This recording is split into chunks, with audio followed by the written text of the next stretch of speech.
Tonight on The Strain, Ephraim's going Dutch. Child Gus is 100 times cooler than Zach. We finally end the mother storyline. Thank God. The Blood Factory intern gets the brass bowl treatment, and Palmer's got a new master. The Ancients get called punk-ass bitches before all hell breaks loose. All this and more on tonight's The Strain After Show for Season 3, Episode 8, White Light. You're tuning into the destination for TV superfan discussion, AFTERBUZZ TV. And now, let the buzz begin. Ooh. No, nobody can sing Bohemian Rhapsody like Freddie Mercury. But Gus didn't mean to make her cry. Nope. If he's not back again tomorrow, carry on. Mama, Touch I it. just killed your ass. Pull the Glock out from my bag. I don't know why I carry a Glock when I'm buying groceries. Okay, guys, thank you for tough out tuning there. in. I'm going to turn my headphones up just a tiny bit. Oh. Check, check, check. There we go. All right, guys, we're talking about The Strain, Season 3, Episode 8, Yes. entitled White Light. I know what you're thinking. You're thinking, why didn't you open up with White Light by the Gorillaz? And I thought about it, but I thought it was a little bit too obscure, so bear with me here. That's definitely the only question that's on your mind as you're tuning into this episode. Not damn stuff went down at the end of that episode. Yeah. It And went was way pretty down. it was solid all the way through. I'm happy with this one. I'm pleased. There we go. Kept me entertained. Would you say that it was very similar to Metal Gear Solid? Except for them hiding under a box. I mean, we kind of had some espionage stuff going Yeah, on. Before yeah. we continue, I would be remiss to not introduce my lovely panel, myself. Just kidding. Joining me tonight is Michael Young. Hey y'all, what's up? That's right. One Youngster on Twitter. ONEYOUNGSTA.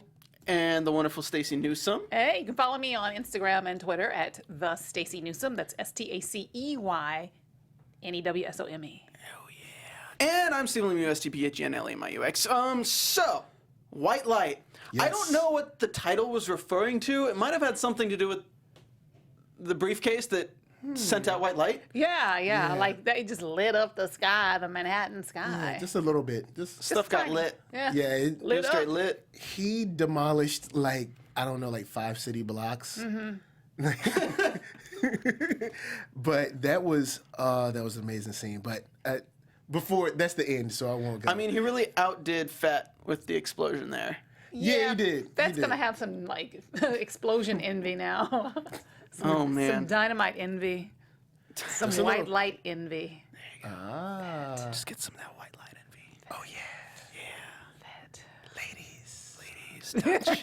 Let's talk about some ladies. All right, so Dutch and Ephraim. Yes, my prediction came true. Episode 8. Yes, You're it did. right. Yes. You owe her $5, I believe. Yeah. yeah. I'll it's in the mail. Okay. This episode is brought to you by Venmo. No, it's not actually. But yeah. Oh, somebody in the chat, Anime Man 86 says R.I.P. American Ancients. We'll get to that, but pretty sure you're wrong. Yeah, we got to talk about the sex first, okay? Yeah, let's talk about some sexy times. Imagine. Just so for the record, you Some brought up sexy that we need nurses. to talk about sex first. That's all I want to say. Yeah. Just for the record. Well, first of all, she kind of creeped me out. I was gonna say her little sex phone sex without the phone kind of creeped me out. I'm like, All right, okay, there's you're no getting way creepy. any guy watching this was not feeling something during that. Yeah, it was like I was getting a little it's creeped like out. I'm gonna pretend like I'm not feeling anything, but proceed, Dutch. Dutch, proceed. I'm like, Corey, that must have been pretty awkward for filming if you did more than one take. Let me just adjust myself really quick before the next take. I'm sure he felt nothing. Nothing. Absolutely nothing. I don't know. I mean, she's so ugly. I mean, give me I'm kidding. She's beautiful. She's beautiful. She's absolutely beautiful. You were just wishing it was Kevin Durant. Her and Kevin Durant? No. Well, they've already been together. Oh, that's well, yeah, right. they've already had their They got history. romance. That's right. They He's did. just not like a white bald butch nurse, so maybe that's why they're. So let's talk about it real quick. So they're breaking open the black box.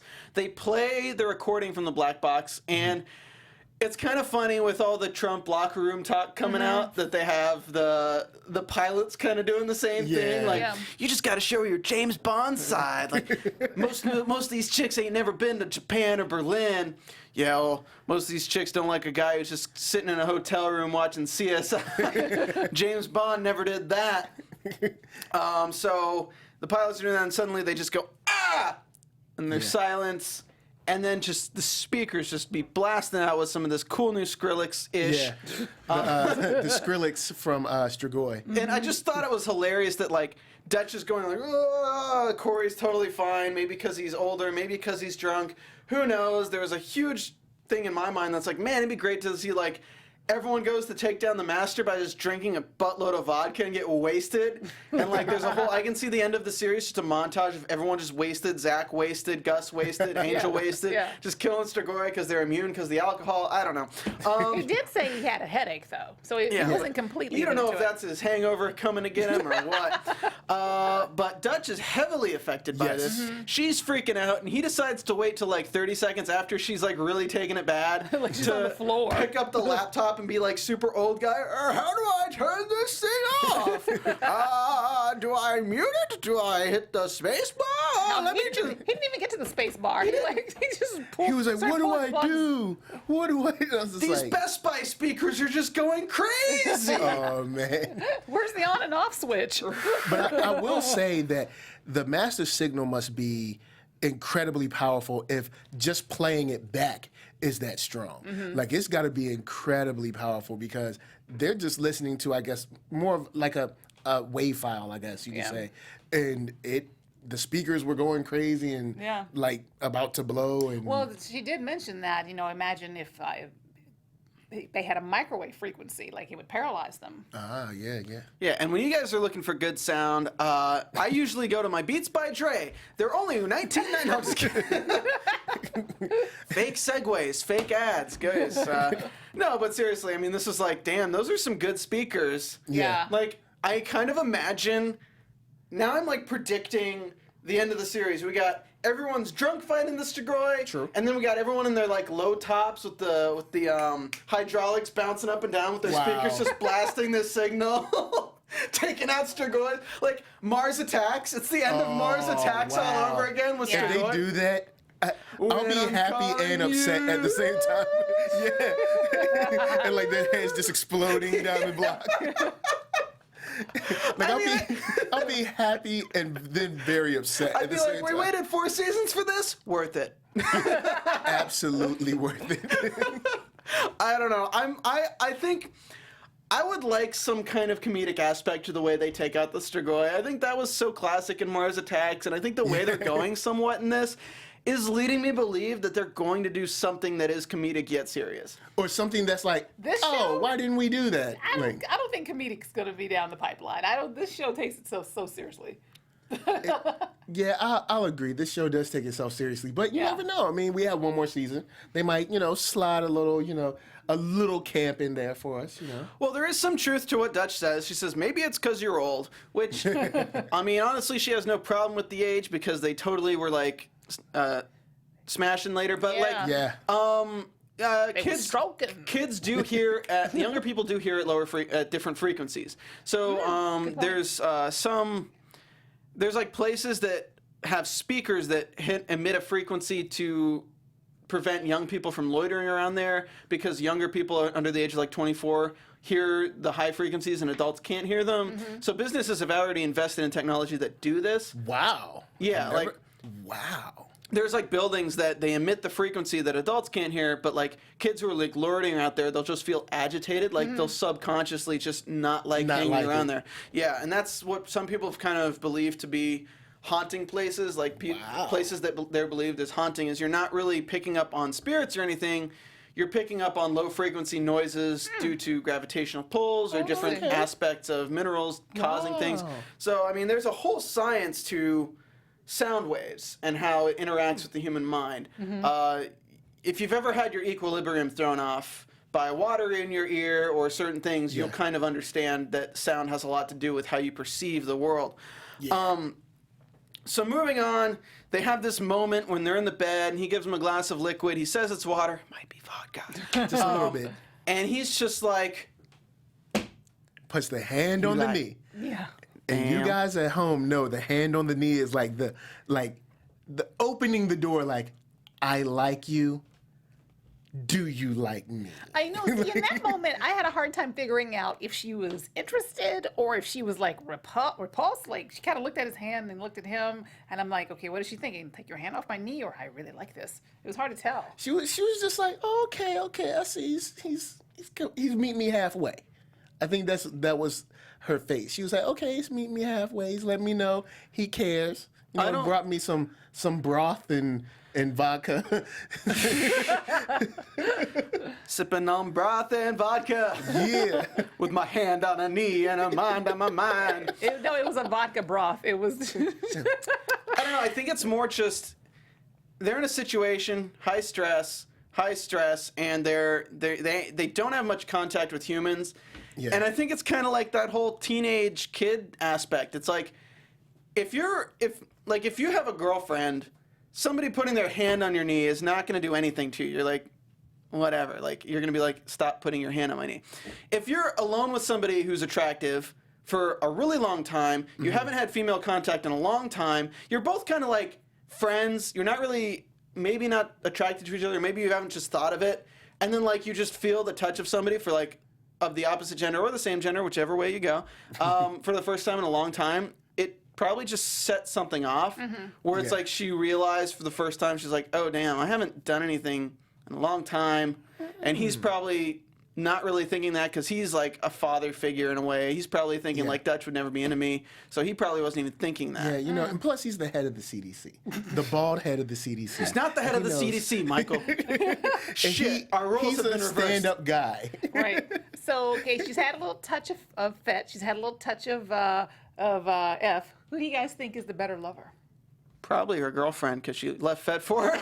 Yeah, she did. She would be with her, and if it wasn't for her mom, because her mom was like, "I hate you. We're leaving." And that was I just thought it was funny that she's like pulling this thing when you're like, damn. She's like, I always had a thing for nurses, you know, a bald butch nurse. And imagine we're sitting on your bed and we'll cross our eyes across from each other and we start touching each other. And she's like trying to get this whole phone lesbian fantasy going for F. And she's like, does that do it for you? He's like, meh. he's like, I'll be honest, I'm a regular guy. Yeah. Just kind of one-on-one thing with me. And she was like, oh, okay. I can do that. She straddles him, and they start having some fun. It cuts away, And the unfortunately. lights get low. Yeah, I know. And We all had that moment where we were like, is she joking now, or is this getting serious? Yeah. And we all knew, because we were all like, what? We were like, yeah. And F, you know, F gives that strong love. He was stroking. And shout out to the YouTube commenter who said that the guys were the only ones who made sexual innuendo. Yes. And also for any YouTube commenters, notice I've used words like romance and love. Just, you know, that everyone knows that this is about the Yeah. I'm so pleased to be on such a sensitive panel. So now we have this, I wouldn't even call it a triangle. It's more of like a love polygon going on. If they introduce her old lesbian lover before, I wonder if they'll bring her back in Hopefully any not. sense of the word.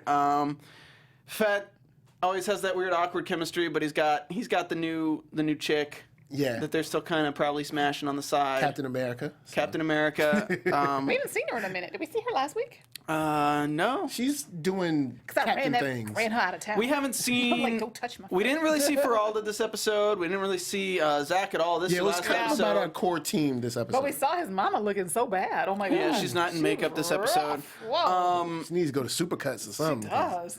See, I don't know how the dynamic between Ephraim and Dutch changing is going to change some stuff. I just my whole joke at the moment was like, as soon as they start smashing, I'm like, Ephraim, you got to stop this for a second. Tell her you're going to choose your son, who's a total dick, over her in any situation. Yeah, and Just he so she could knows- possibly lead you to your death. Yeah, just so he knows that everyone who ends up with Ephraim usually becomes a Strigoi because of True. Zach. Yeah, that's true. Yeah, it's true. Womp womp. Shout out to everybody in the chat. Also, guys, we do this show on YouTube, so if it helps you out, it helps us out if you'll hit that thumbs up, keep us more searchable, and then make sure comment after this stream is over, because the comments throughout the stream don't actually save. I'll also take the time to tell you guys about iTunes. iTunes is this crazy doohickey that Fett doesn't understand, that Satrakian definitely doesn't understand. Oh, no, not at that all. lets you listen to podcasts at frequencies that don't make your girlfriend faint on the floor and then wake up, throw up, and then have sex with you. So, if you want to help us out, go to iTunes, search The Strain under podcasts. We're the first one that comes up because so many people are listening to the show on iTunes. And we have a lot of 5-star reviews, but we have a new one this week. You get a shout out on the show if you give us a good review. Steve Brook says, Straincast impressions crack me up. This podcast keeps me rolling, even though the TV show is mostly disappointed. As with most AfterBuzz shows, the panel does a nice recap. Inside predictions. I'm not doing a very good Fett right now. I'm kind of mixing them. But the impressions of the Straincast saying some edgy shit keeps this show apart hilarious. Cool. So thanks for the review. Shout out to everybody else who's reviewed. And let's get some more. We haven't had too many this season. You know, we haven't done too many reviews this season on iTunes. So let's get some more in there. We only got 2 episodes left. Okay, so we've gone through Ephraim and Dutch. Yeah. Going Dutch. Let's talk. The opening? Sure. Yeah. I love the opening. It's sad for one guy in the opening, but, you know, they're testing out the blood hook system, you know, and the guy that seems like he made it or engineered it was using the dummy, and I-Course wanted a live run-through. I just imagine the actor. It's like, yes, I got a roll on the strain. Yes, I got a roll on the strain. I just hope they don't kill me after like 3 episodes. Oh, you mean, so I die in It's like they hand him a script that's like 3 pages, and he's like, is this the whole episode? Oh. That's okay though. It was like he met a gory death, and people who meet gory deaths in movies and TV shows go on to have really good careers. So he officially has the worst role in this show because he comes in, is introduced as like the right-hand man of the Egyptian guy. Yeah. And then He's so as soon as I disposable. saw the sack, I was like, oh, one of them's getting hung. Yeah. I'm sure it's not the Egyptian dude. So I-Course picks him up, hooks him, and from then on he's hooked. So they just use him for his technology, basically, and they're like, done with you. Yeah, pretty much. It's That like, sucks. oh, it seems that the hooks are going at 2 minutes and 30 seconds. If you had been doing your job better, you would have died a little bit quicker. But unfortunately, this is Now, not your strong suit. Who's gonna fix that shit when the stuff breaks down? They killed him. They killed the guy that made the stuff. Now, I will say this, before it breaks down, it works well. Like, I mean, I am no Strigoi apologist, but I will say this, it works well. Like, I mean, it goes around the thing and it sucks them dry in like things 2 break minutes. down though. They're gonna be like, oh, where's the guy that like made it? Oh, that's right. Yeah, and they based it on like 175 pounds. What about like Shaq? You can't put Shaq on that thing. I'm just more upset by the waste, like, because they can take the blood, but why don't they use like his skin for clothing? Why don't they use his organs and stuff? Like, because like they're just gonna incinerate everything but the blood. Like, come on, like use the full part of the beast, right? Yeah, I guess. I mean, well, they don't really I mean, need if you to want to eat, be so all I guess. nasty and gory like that, sure. I'm just messing. And I'm surprised they were using an incinerator because since they're out by the water, I thought they were just going to toss them in, Well, the, this is in the obviously river or whatever. well, this is obviously the Holocaust reference coming back. With of course, I-Course being the one to watch. Yeah. And now we have what's the Egyptian guy's name? It's like Desi something. I cannot. We're always so bad. Throw it in the chat for us. The Egyptian guy is so forgettable. That's why. He's not forgettable. I just keep forgetting his name. Anyway, the Egyptian guy is now kind of in the Fett's grandfather role in that he's the collaborator. Yep. He is. As well as we also see this with the other guy they go down to chase down, the ship captain. Ship captain, yeah. Who is a collaborator. And he says he didn't know about this, but he did know about it. Yeah, he definitely knew. So yeah, basically the machines, they hook you on the hook, which is a waste of blood in my opinion. They could at least just pick them up. And then a cage goes around them and it goes into their carotid arteries and just drains them of all their blood. And it works fast. Quickly. It doesn't work fast enough though. Oh, yeah. You know, not fast enough for I-Course. Is like Exactly. I-Course knows how to drain a body. Yeah. So, moving on with this storyline. I-Course, by the way, very spry this episode. Oh, no. Oh, Eldritch. Eldritch, yes. Eldritch, yes. who's talking. Very We'll spry. get to Eldritch. So, Actually, we can go into that. We'll follow the storyline to its completion. So we got Eldritch meets with Satrakian and Fett and gives them the lead on the captain. They go because they have their new little Stoneheart employee cards. They go to this weird hotel that's just like people living normally. Yeah. Yoga pants, just They're working like, out. Yoga I'm mats. working out. I'm feeling so good. And I'm like, do you guys know it's like apocalypse outside, right? How many people did you see killed from your hotel room last night? Oh my god, I saw like 4 people. Like There's drained. so many smokestacks. Oh my god. Like, thank God this building has a Starbucks, because if I didn't have pumpkin spice, I might have to go into the safe free zone and find some. I almost couldn't find a Whole Foods. OMG, my baby needed his formula. We're man. basic bitches. High five. Like, woo! Did you watch Legally Blonde yesterday? I did. So, Did you hear they're raising the rent in this building? oh my god. I might have to move 6 blocks away from the safe zone if this keeps up. Yeah. I'm going to Compton. So he go up. They get the pilot. Or they get the captain. Weirdly enough, somebody's playing video games in the background in his apartment, and it's Yeah, still like you going on. I was like, Yeah, what? we didn't see who that was, did we? Well, there was no one else there, but obviously it was like a stream of video games playing. I was like, is he Maybe- watching Twitch in the Yeah, he's background? watching a Twitch channel, somebody playing. And he's just like, Sanjay Desai is the name of the guy, apparently. Oh, thank you. Sanjay. Yeah. All right. So now we take the guy to the building. They find the blood factories. Hi, Klaus. Satrakian is very unimpressed with the efficiency. He's really pissed off. I was sure that he was just going to chop the guy's head off.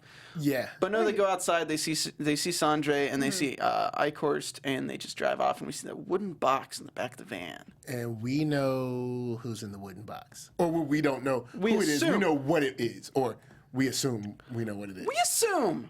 What do you guys think? Like, is this actually going to be that Egyptian? Like, are they throwing us for a red herring right now? I don't see what else they could want from Egypt besides the master or the other master or other ancient, I guess. So here's my problem, right? I'm wondering, why would the master want somebody who could compete with him? Like, that's the thing, is like, if you add, like, let's say I'm Superman, right? And I'm an evil Superman, and I'm going to take over the world, right? I could do that on my own, couldn't I? But maybe Like, the why ancient- would I want to resurrect another evil Superman who has the same powers as me, who could compete with me, who might not agree with what I'm doing because he's been asleep for freaking 4,000 years? Maybe the ancient has qualities that he doesn't have that like complement his qualities. Or maybe he's more worried about the other 3 ancients than he lets on. Maybe he's a little more scared than he lets on. Because there's definitely a reason they sent all of those Strigoi there. Like, if he thought he could handle it himself, he would have went alone. Or maybe just him and Eichhorst. So maybe he's a little more scared of them because it seems like they're there to stop him. Because, whatever reason, they have their own axe to grind. So maybe he feels like, hey, I need backup or something like that. But we don't know. There could be a nice little 3-way battle, or I guess 4-way with the humans as well. So you never know. I wouldn't mind seeing a situation where he doesn't get along with the new or the old ancient. I don't know. The new old? Yeah, the new old guy that comes out, because we don't know what he's going to be like when he comes out of that box. He could come out quite cranky, if you will. So I'm interested to see how that plays out. Yeah, I mean, I'm not sure if it's actually going to be an old ancient. I'm not sure if the master can absorb the red worm of other ancients and gain more power. Yeah, I don't know. So I guess we'll see. They chase it down and they tell Quinlan that they found the box, but they don't know where it went. And they tell Eldritch, and Eldritch is just like, well, I don't know where it is. But I can find out. I promise. I'm just going to do a few more jumping jacks to prove to you that the white worked. Yeah, he came up those steps like, ha ha. He's walking like Obama getting off the He's like, Air Force One. How you doing? How you doing, guys? Feeling good. You're looking pretty spry. Oh, I'm doing this thing called insanity now. I've got a ripped six-pack. He pulls up his shirt. It's like super ripped. It's like, wow. I'm investing in protein. So yeah, that's kind of where we leave off with that before we catch up at the end. Let's go into Gus and Angel. Angel's shot. Yeah. Gus is at the apartment, and he's like, actually, no. Gus is taking Angel to the Palmer Center for children who can't read good, who want to learn to do other stuff good too. Oh boy. So Gus is freaked out. He's like, "This is weird. They want your fingerprint. They want your blood. They want everything just to give you stuff." Like normal hospitals don't need all that. Yeah. So I think we're gonna see something coming back to bite Angel, no pun intended, for signing up and going through that to get these pills. And they really put an emphasis on him taking these pills. Yeah. Yeah. Which I think is also kind of a misleading thing. I don't think the pills do anything bad. I think they're just painkillers. I think it was just to emphasize that he'll be knocked out while danger could come around to make us build suspense. Yeah. Because you could very easily read that scene as like, oh, are the pills like poison? Are they going to make Mr. or they make you like lethargic or something like that? Yeah. So I don't know about that. So Gus and Angel split up. We get Angel gets back to the apartment, but we get this backstory with Gus. And Gus is such a cooler kid than Zach. Yeah. Because I feel like he got beat up. So I don't want to like verge on downplaying child abuse at all right now. Like that is not what I'm intending to do by say this. Let me just preface that. But like, I feel like if Zach got punched by Corey Stoll, Zach would just be crying for like the next 8 scenes. Yeah. And then you see Gus as a kid who's got a black eye, and he's just like, what? He's like, I got to take care of my mom now. And yeah, he's like, I'm fine. My mom, she's a little banged up. I'm fine. What? My father's gone now. All right, I'm a man of the house now. He's never coming back. Okay. Yeah, I mean, I'm sorry, but well, that's what privilege gets you. You can't take a punch if you're privileged. you know, Zach. I'm pretty sure he has a glass jaw. Like. Let's find out next week. I'm just kidding. So yeah, we get this backstory. Gus's father, and you get the line where somebody talks about Gus's father. When was it? It was her brother. Yeah. So Gus's uncle on his mom's side. No. I'm talking about in the future, in the present time. Oh, he says his dad was weak. Whereas his dad was a coward. A coward. Oh yeah. Who? That was Gus. Gus said that. Yeah. No. Who was talking to Gus? Who did he say that to? Oh, is this your the father? Nurse. That's right. Yeah, the nurse asked if Angel is his father. And he's like, yeah. no, my father was a coward. This guy's my guardian angel. Yeah. Yeah. Oh my God, really? Sorry, that line was just like. Okay. It was a little much for someone who didn't know you. Okay, so they sign up. Gus leaves. Well, they had to get to that flashback. Yeah. Sure. So the They had to set that flashback. up. The father's beating him. We get his uncle and his uncle's friend, and we see that his uncle's friend has this tattoo of some kind of gang tattoo on his neck, and we go back to present time, and it focuses on Gus has that same tattoo as well. Yeah. They take care of his father. Yeah. And they basically are convincing the mom that it's the right thing to do, and then they tell Gus he's the man of the house now. So this gives a little bit of a backstory on why Gus is so, at least makes us understand why Gus is so protective of his mother. Yeah. Because as the man of the house, he has to protect his mother. Yeah. And as he grew up, I guess it was just like more, I mean, he did have a little brother, but it was more just like him and his mother, you know, kind of like as the adults of the home. So they had to kind of like make all of the serious decisions, sort of. Yeah. I also think this is a lot of foreshadowing because Gus talks to Angel about like how he's the cause of all of this. He's the cause of his mother dying, like indirectly, like he caused all of this. Yeah. So I think this is going to be a real big foreshadowing to him making a big decision where he's going to be leaving and then like kind of, you know, that they're going to just show that close up of something happening, him leaving, something happening, him leaving, and he decides to turn around. Just like kind of how Dutch saved those people in the last episode. So he goes back to his apartment while Angel's sleeping, and Angel, the mom, walks in. While Angel's sleeping, and Angel... They don't like closing doors around that place for some reason. Yeah, right? He's clumsy, knocks his brass knuckles to the floor, and Gus walks in and pulls a gun and shoots his mom in the head to save Angel. And I thought this was... This made me hate this storyline less. Yeah, because at least we got it to close. I just really think we needed this, at least part of this backstory in a previous episode. Yeah. Like when he's saving his mom, like I would have liked at least the first half of this flashback backstory then. So I'm not like wondering, why are you saving your mom? You know this is a Strigoi. You know that she's changed. You know it's not her anymore. Why are you doing this? I would have liked some of this backstory back then. But take what we can get. At least they made it make sense. They ended the storyline, thank God. And they made it powerful with, you know, he's got to be the man in the house, which is to take care of your family. His mom was, just like his dad, was about to hurt somebody who he considers his family. Yeah. And you know what? You have to stand up and you have to take ownership of that. So he kills his mom to save Angel, who's technically his family in this new world order. And I like that he didn't hesitate. He didn't have to think about it. It was like instinctual. Yeah, it wasn't like Zach. Dick. No. And like, oh man. Poor Zach. Poor Zach. No. Nora is not Zach. here because of Zach. See, Gus wouldn't Nora, have, man. Baby Gus wouldn't have did that. Baby Gus, Baby Gus or little Gus would have killed his Strigoi mom. Everybody would have been here. Moment of silence. It's for you, Nora. Hope you're in heaven looking down on F just smashing Dutch. No. Oh my God. Messed up. Okay, so moving on.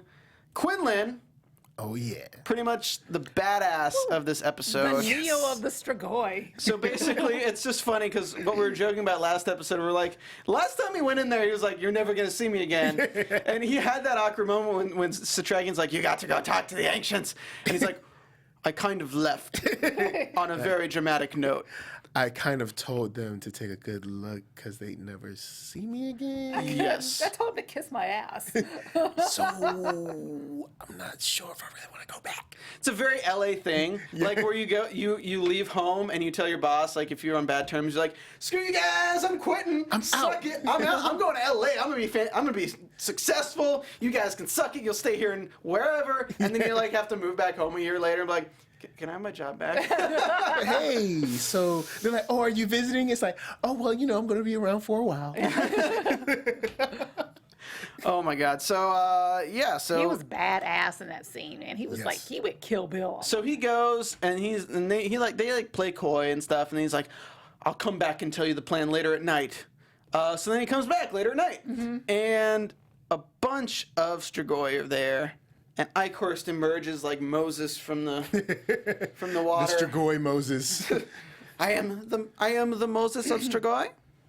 So That was starting to look like the Thriller video to me. he's got the money. We got Eichhorst bringing in the Money in the Bank briefcase. Yep. Trying to talk to John Cena, the John Cena of Daywalkers, Quinlan, and he says something along the lines of, "Oh man, Daywalker." Finally, the master speaks to Eichhorst. Yes. "What up, Daywalker?" It's so good that you're here too, or something like that. He was like, "This will make this victory sweet." Nah, he said he was talking just about see, like- how this is more merciful than triumphant. And I was like, man, He's like, you could've- he really looks down on these guys. Well, because he's in the master's view, they could have ruled the world by now, and True, they're yeah, not. yeah. They're just kind of chilling, being statues, and he knows Daywalker's going to escape. He knows Quinlan's going to escape. That's why he's like, "It's so great you can be here to watch this. I'm going to spread the white light. I'm going to put white everywhere around here." Here we go. So Lar does some stuff, gets beaten up by some sticks, and Lar gets introduced, forgotten about for 4 episodes, and then murdered.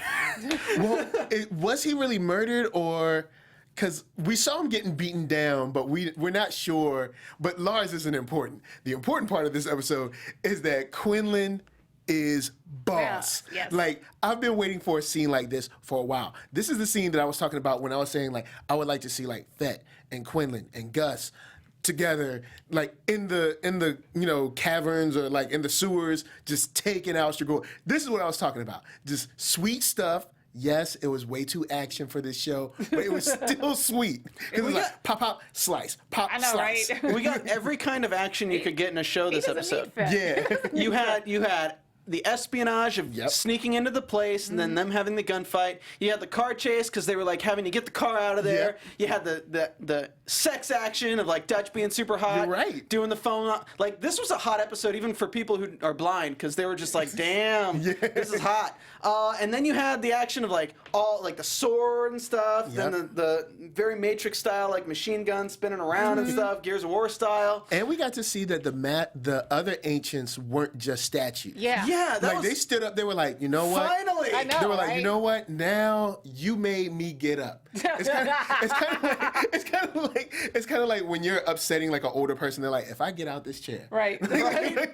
I'm gonna count to 3. if I get up from this chair, and they were just literally like ragdolling all of those Popping Dragoons. They were heads like off with one hand. smack, slicing them. Like the guy that Twist his head off like a Barbie doll head. The only thing that could have made this better was the soundtrack. It's like it goes silent when the bomb's about to go off, and like we're just seeing silence for everything, and then it says, "Smack my bitch up." Can somebody make that and send it to us? Just literally the scene of the ancients smacking the guy and it says, "Smack my bitch up." Please make that, send it to us. They really came through on this episode. All right, everyone in the chat saying that the ancients are dead, but I guarantee you right now, Quinlan is a daywalker. He's got half the power of any of these mofos. Quinlan got out. There's no way the ancients didn't get out. Yeah. And it's white light, like it's a bomb. Their whole thing was destroyed. And the Master's probably pretty confident, but in the same way the Master was almost destroyed and everyone thought he was dead for a minute, I think this is going to be playing into their hand. Because you notice, Eichhorst is talking to Kelly, and they're like, "We must find the base, send the blinkers and see where they are if they come out to get people." I thought it was really crazy how the Daywalkers like going in the bus where refugees are living and just like slaughtering people and carrying them back. But seriously, they noticed that something was up. Yeah. Like Lar looked around and the clicker was right there. Right. Like, Yeah. And Kelly was just looking down like. So. Because I'm like, they also have like super hearing and smell and stuff. So wouldn't they be able to be like, I feel like there's a little kid crawling around. Like, they didn't notice that. But for purposes of the story, they're not supposed to notice that. So. Also, the whole thing of like, okay, he brought a briefcase. Obviously, it's a bomb. Like, German dude with a briefcase. Bomb. He's not. Say something. Okay, well, actually, not no, money, not it's- German dude with the briefcase. Bomb. Sorry, German dude that's Eichhorst with the briefcase. Yeah. Bomb. Beeping briefcase. Yeah, it's not a drug deal, so there's no money in there. Yeah. It's like, Didn't mean to like totally classify the entire German peoples with briefcases. I was just thinking of like Cabaret where he like passes the briefcase. But okay, why didn't the ancients just zoom out of there like right then? And they're like, "Oh, bomb out." Maybe they wanted to engage. Maybe they wanted to. Maybe they're like, you know what? We haven't killed any. We haven't like truly killed in a while. Let's stretch out a little bit. Smack my bitch. So Stretch out a little bit. Kill a couple of people. ancients definitely still alive. I don't believe for a second they killed them off. Maybe some burns, but they're out. Yeah, I think just like Quinlan ran away, I think the ancients are fine. I think they got away, and I think they're going to be more active now, which might be cool. And there was a great line with Quinlan saying that, luckily, my proteges, or whatever you want to call them, my team members are okay with working with less desirable people. So I think we're going to see some kind of team up here. Yes. Strategy is not going to be happy about it, but I'm sure he'll deal with it. We don't have much time left, so I'm going to just say, I don't think they're dead. Do you guys think the ancients are dead? No. Not at all. Absolutely Yeah, not. no way. Quinlan's probably fine too. Last scene, just you don't know if this is like a light bomb, a nuke, or whatever. So you think like, oh, maybe he's just gonna stand there and the light will shoot up out of the tunnel that he came out of. But no, he's standing there. He gives like the smile, like the weirdest smile. Like if somebody like was hitting on you at a bar and they were like, It's like, are you okay? maybe the bomb has gone off prematurely. The whole city's going down though. Like this huge swath of buildings just collapsing. Yeah, because like the water and everything. I was like, what did you have in there? Yeah. I'm like, wow, that's an impressive bomb. It was full of all of Eldritch Palmer's hopes and dreams. Oh, Actually, it was just a huge cavern to store all the hatred we have for Zach. Yes. oh man. Or it's a colossal graveyard for all of the coolness of Gus. So, Oh my God, I just see myself on screen with that smile. It looks really creepy. I didn't want to say anything, but Let's go to predictions. And now, your AfterBuzz TV predictions. So I was talking with one of the publicists who books guests here a lot. He's a big fan of the strain. I think he's actually the publicist for Angel, Charles Sherman. And we were talking about it, and I came to a realization where, because Charles was like, who do you think the master is? And I'm like thinking about it, like, who really is the master right now? Because whether he got into Kelly's body, which I don't think, he's definitely not in Eichhorst's body, because Eichhorst was taken control of. Blow your mind for a second. Remember how we said there was a mole in the police station? What if the bald cop is the master? the bald cop. You know what? That could work. That could work. Because That he would was make in, so much sense. he was in the station when the bombs went off and threw him everywhere, and he's totally fine. Yeah. He didn't have any scare about being infected at all. And he had that weird close-up on him once New York was falling, and he seemed awfully calm about everything going on while New York was falling. I think he's the master.